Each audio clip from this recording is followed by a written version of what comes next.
Hey, everybody, it's Scott Steen with winnersandwhiners.com coming to you with the Hump Day edition of Today in Sports Betting. As always, I'm joined by my Hump Day partner and my every other day partner. It's Scott Reichel. Going to talk a little NBA here, man. Are you excited? You ready? Yeah, let's do it. I know yesterday I got screwed by the injury report again. Happens. It was my fault. I was naive for thinking the Clippers were actually fully healthy for once. And randomly, 4 in the afternoon, Kawhi, after finally playing a game, decided, you know what? Hold me out for a week. I don't feel like it. He almost had a triple-double in his last game, so I don't really know what happened there, but Little fella's tuckered out.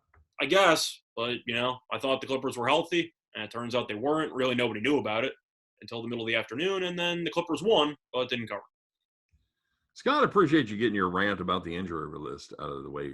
That wasn't really a rant. That was more of just a statement of fact. But for everybody that tunes in to hear Scott bitch about the NBA injury report, we got it out of the way early. So kind of have to, right? I mean, that's the problem of giving out overnight plays. It is the challenge, my friend. That's why we have to be as good as we are. I think you're gonna say that's why you picked baseball, but okay, fair enough. All right, man. Well, we do actually have a good game here, Scott. Could it be a preview of the NBA Finals? Well, anytime we have 2 playoff teams, you're going to say it, so why not? Yeah, even 2 questionable playoff teams. It's the Phoenix Suns and the Philadelphia, whatever they are, the Philadelphia 76ers. Philadelphia Phillies, no. Eagles, no. No. Flyers, no. Okay, yep, we're running down the list. The 76ers and the Phoenix Suns, Scott, and what do you got for a line there? I don't have the old FanDuel up in front of me. So as I do that, what do you got for this? I don't have a total, but I see Phoenix -1. That sounds legit. Well, I think Philly would normally be favored, but of course Tobias Harris and Ben Simmons are questionable for this game because why wouldn't they be questionable for an NBA game? So the Suns, as far as everyone knows, are at full strength. Booker's fully healthy. Paul's pretty fully healthy.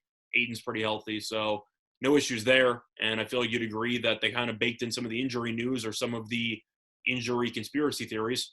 And if Simmons or Harris end up playing, Philly should probably close the favorite. But if they're not going to play, I got to assume Phoenix probably closes at around 2.5.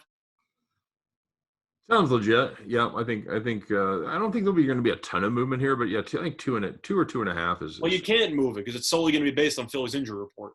Well, that's what I'm saying. I think a lot of it's already baked in, is what I'm telling you. Yeah, so. I agree. Scott, there's one thing that really stands out about this Phoenix team, and is they play really good basketball against winning teams. They are 18-6 against teams that are over 500. That's 750, my friend. They're the opposite of Portland. Yeah, they are the opposite of Portland. Exactly right. Although Portland certainly stepped up tonight, or last night. For a loss, but they tried. Yeah. Did they trail until the last 30 seconds of that game? They were down more than down, like, I don't want to say 7 going into the fourth, but I think they were down like 5 or 6 going into the fourth. Portland was? Yeah. They went on a pretty big run to start the fourth quarter. Every time I looked at that score, they were ahead. No, Clippers were up, I think, like 5 after 3. Yeah. Well, doesn't matter because now we got the Suns. I mean, you know my thoughts on this team. However, I did finally hit the eject button, so I do have Clippers division tickets in my pocket as well. So now I'm right down the middle, split hedge. So as long as the Lakers don't go on some miracle run, I want to make some money on the futures. But the plus 850 was fun. They still could probably win it, but I think the Clippers winning tonight was a huge deal for that.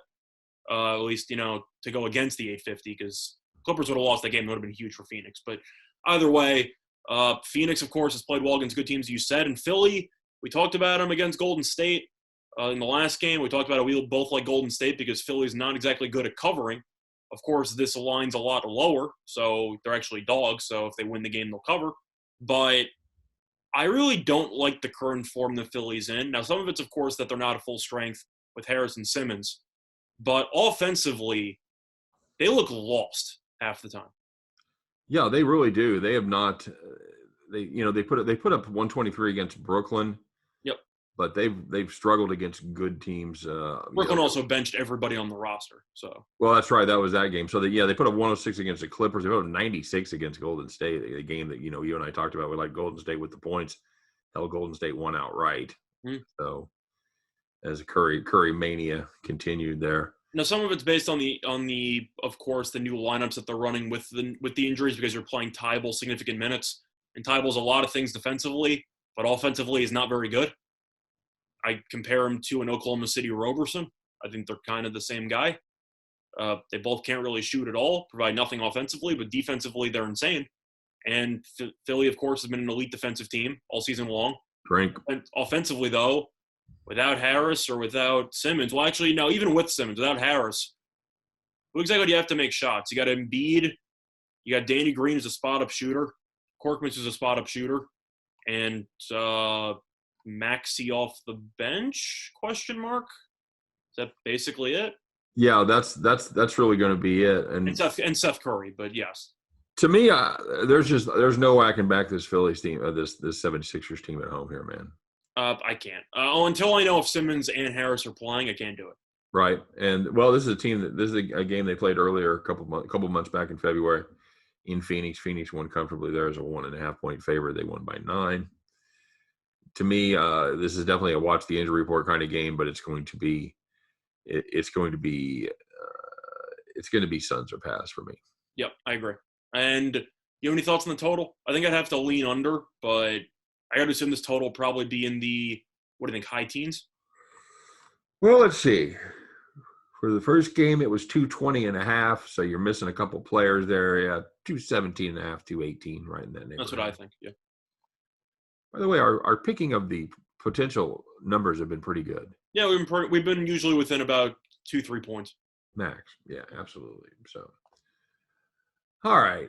And the late game, Scott, it's going to be my favorite. I don't know what, Lakers in Denver. No, I'm kidding. The Lakers are tomorrow. I know it's not as bad as it could be. It's the Clippers once again, and the Memphis Grizzlies. Nice to see the Grizzlies getting some recognition for once. How about you, Grizz? Playing well. I still think they got a shot to win the division. They're mostly at 4-1, but I don't trust Dallas. No. That if we were to bet on Dallas every game, there's no way they'd win that division. Of course not. Mark Cuban hates me. I don't know what I ever did, but just saying, you got Dallas, who's the favorites. Memphis is about 4-1. They're only one game behind in the standings, so it might be worth a shot.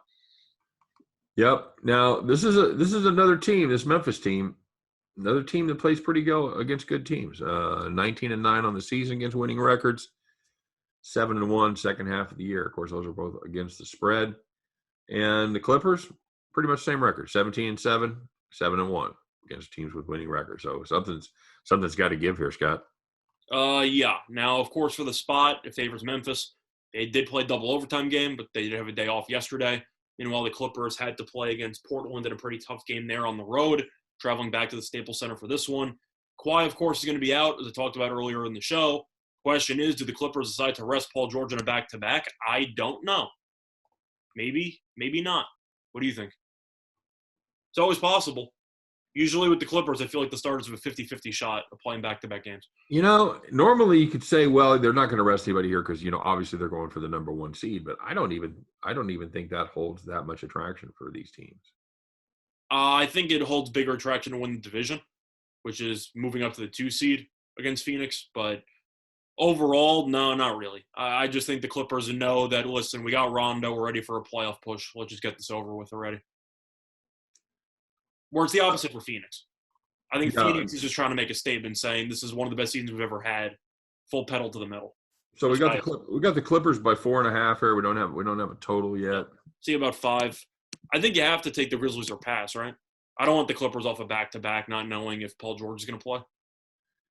At this point, yeah, at this point alone. In the morning, if it's confirmed George is playing, maybe reconsider because Valanciunas is probably still going to be out for Memphis.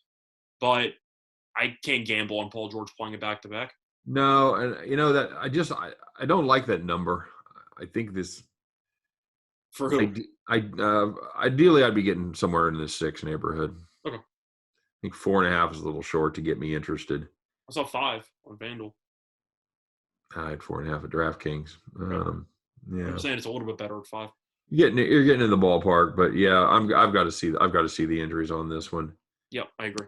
And as far as a total goes, I got nothing, but if we want to actually guess this one, I actually think it'll be a little bit on the higher side. 224.5. Because Memphis has been playing some high scoring games as of late. Yeah, they played twice this season. It's been 226.5, 223.5. Both have gone under. Give me 224.5 for fun. Uh, It could be lower. I'm just guessing. 223. You're seriously gonna okay? You're gonna undercut me by one there. Okay, fair enough. Yeah. All right. I'm headed to the showcase, buddy. If we both go over, nobody's going to the showcase. I'm headed to the showcase showdown. So yeah, I'll take a little spin on the under there. Both those games went under as they put up 216 and 218. Sounds about right. All right. Anything else on the card get your attention today? Not really. I know that Toronto's laying 2. The Nets historically have not been very good against Toronto, but I feel like we've gone through this numerous times. Toronto's probably not going to play anybody, like ever. I don't think Lowry and Van Vliet have played with each other this month. So I don't really know why I would expect Toronto to actually roll out a decent lineup out there tomorrow. Now, the Nets, of course, you have to wonder if they're going to bench Kyrie, maybe do something for resting purposes because Harden had a setback. Of course he did. Durant's still out. You still have a couple people down from COVID, but they beat New Orleans yesterday. We'll give them props for that, but it's with travel. But I'm looking at Toronto, and this team is awful. Now, they have been a little bit more competitive lately, but at no point have they looked like a team that's trying to win. So I don't really trust Toronto as a favorite in that spot. I don't know what you do here, Scott. Lowry's questionable, Van Vliet's questionable, Anunoby's questionable. That's why I just said the Nets. It's once again the same strategy of just taking the underdog, and if the favorite's missing some players, they'll beat a line move. At least that's how I would look at it. Yeah, I wouldn't want to play it, but I'm just throwing it out there. This Brooklyn team has just been so disappointing as far as covering the number goes. Yeah, it's a low number, though. They're usually laying huge numbers. Toronto, you got the fever. They've won and covered 3 straight, buddy. On fire. They covered miraculously against Oklahoma City. That's right. They beat San Antonio, Orlando, and Oklahoma City. There's a murderer's row. You have any thoughts on the Warrior game? Over. Warriors are about -2, -2.5. Over 239.5. Over. I thought that was the banana in the tailpipe thing you told me about last time. I think the Warriors are a little bit different with Curry right now. I think it's a situation where he could almost single-handedly put this one over. All right, well, let me give you a fun question. What's Curry's player prop total for points? Points only? Yeah. 40.5. 35.5. I thought it was going to be like 33.5. Over. I'd have to go with over also. Over, buddy. Just throwing it out there. I don't know what the odds are for Westbrook triple-double. That's always a good choice. Yeah. I mean, I don't think there's really much to add. Yeah, Golden State, they scored 107 against Philly in an 11-point win. But other than that offense has been pretty much in fuegos to go right along with Curry. 125, 116, 147, 119, 114. So not any defensive standouts in that group. But I wasn't sure what to think of the game fully because I do like Golden State in that spot, but Washington has won 5 in a row. Hachimura is out for the game, but Washington has played better lately. Yeah. So I do think that it makes sense if you want to be hesitant about it. But this just seems like a game where I feel like Golden State arguably should have won the first meeting. They gave up the 4-point play to Bradley Beal in the last 10 seconds. Yeah. I got to assume Golden State's going to be pretty pissed off. Don't you think? You get a rematch against the game against a team that you probably should have beaten. I don't know how much they factor that in. I do know that there's going to be fans there for the first time all season long in DC. So if you like a home court advantage there, Scott Brooks said that they're going to have fans at the games. It's going to be an extra boost, man. This is a Washington team, Scott. They've been playing well. They've won 7 of 8 outright. They've covered 7 of their last 9. They've gone 7-1-1 against the number over their last 9. But then again, Golden State has been good as well. They've covered 5 of 6, won 5 of 6. Yeah. Give me the over. Give me the over, Rover, and I may have to. There could be a banana in my tailpipe. It could certainly happen. But this is a Wizards team that's been getting it done on the offensive side of the ball. I think both of these teams are going to be able to score at will. So They should be able to. I'll take the over. I'll take Seth Curry over 30. What did you say? 38, 5.5? 35.5. Yeah, over on that too. Yep. All right, my friend. As always, if you guys are looking for information on these games or any other games, don't forget to stop by and check out winnersandwhiners.com. Deep dives into every game every single day. Always there, always free. Full previews and predictions every game in North America. So make sure you stop and check that out.